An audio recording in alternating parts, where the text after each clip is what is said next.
As you notice there with the front mower, the new Massey Ferguson front mount mower, you can shift it from left and right inside the tractor to help eliminate streaking as you're going through the field, unlike the competition that uses the rear mowers to try to eliminate streaking, or they have more overlap.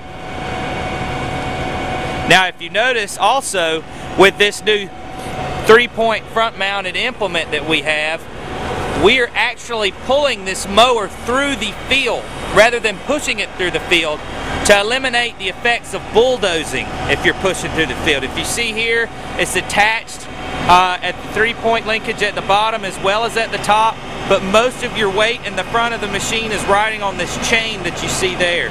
So with the springs there in the front, you're actually pulling the mower through the field. Now your front 10-foot mower has 1, 2, 3, 4, 5, 6 discs across the width of the machine, and it's driven by a shaft there in the back, which of course you cannot see here. There's a hexagonal shaft that runs across the length of machine, and in front is a pod for each turtle. Now, you know, each one of those pods are sealed, so if anything breaks, if you hit a rock or you run into a well casing or anything, it's going to damage just the pod itself. Or the hexagonal shaft there in the back has a weak point located on the left-hand side out of the gearbox. That's where you could run the risk of damaging the machine there. So it's an engineered weak point.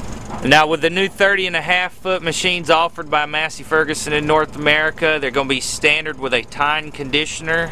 So there's no roll conditioner available for this machine, but these tine conditioners operate, in my opinion, a lot like the pickup of any kind of hay equipment that you're packaging it in. So a lot of people say this could possibly be damaging hay, but if you're damaging it with this, you're damaging it with your pickup as well. So that's just my personal opinion.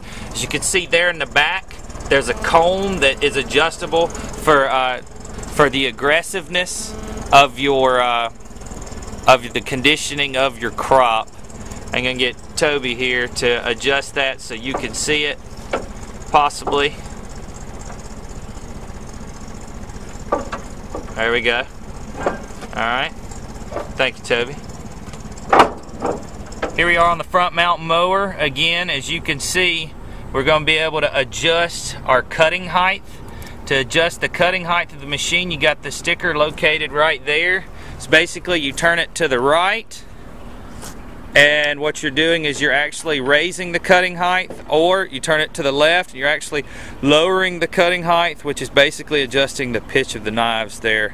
Also located in the front is our main drive gearbox. If your tractor is a European style tractor, which the front PTO turns counterclockwise, then you would need the gearbox on one side. If it's a US tractor that turns clockwise, then you'd basically just simply flip that gearbox over by removing the bolts there on the top. Sure, when you set the machine off the back of the tractor, you go ahead and hit that button right there, which is going to be pressure relief as well. Alright, now here we are, we're in the headland position, so if you want to turn your row at the end, this is as high as you would pick up your machine other than folding it all the way up into transport.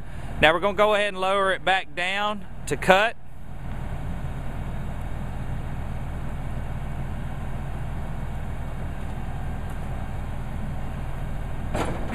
Right now we are in float position. We're not in optimal float because we don't have our needle up to the red. We're a little bit lower than our recommended setting. So if we wanted to remove the unit from the back of the tractor, this button located on this side, you go ahead and hit that button right there and you'll go ahead and take all the pressure off the machine. A quick walk around here on the rear butterfly mowers offered to you now by Massey Ferguson. That's right. We've got a rear butterfly mower that matches the color of a tractor. No one else can say that. So just going to go over it here real quick. You got a bat wing on the left and right hand side. If you look, yes, there are tine conditioners there, and it has the same cutter bar as you would see in the front. Basically, your PTO drive comes out of the tractor, comes to the main drive gearbox, and is driven the left and right hand side gearboxes. Now these gearboxes are the same on the front mower as in the rear mowers. So you're going to say they're going to take about 10 liters of oil total, I believe it is. and you fill the oil there on the top, and it runs across the entire width of the cutter bar. See, basically the gearbox and the cutter bar is in a common oil bath. So there's your adjustment there to be able to adjust the comb of your tine conditioners, and it comes with a lighting package there, and on the back, as you always know, the triple train. Now, one other thing I'd like to mention, if you notice there's a pivot point here in the back of the machine. If you were to run into something such as a well casing, let's say a house that's hidden in your hayfield that you're not aware of, what'll happen is this wing will break free and swing up and out of the way. If you notice, this pivot point's at an angle, so that's going to make sure it swings up and out of the way, hopefully saving the machine from any damage. One other thing I'd like to mention with this system is each side individually pivots, unlike the competition's system that is available. Yep, that's right, Massey Ferguson triple mowers, we're bringing the noise.